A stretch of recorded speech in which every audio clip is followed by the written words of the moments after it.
Ayan mga kaparmer, kahit papano nakapagtanim tayo ng kaunting kamuting kahoy. At itong bakante nga pala ito mga kaparmer, tinamnan ko to ng mais na purple. Yun nga lang, nasira din siya ng uod.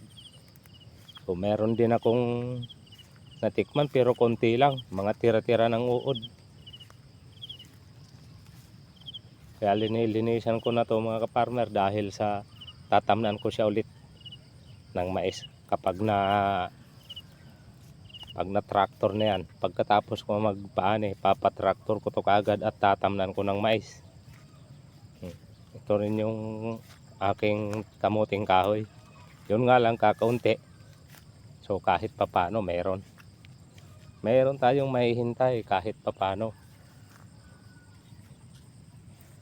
At dito naman ako sa palay mga kaparmero. Sa 25 tuloy na to ang ani nito. Thank you for watching guys.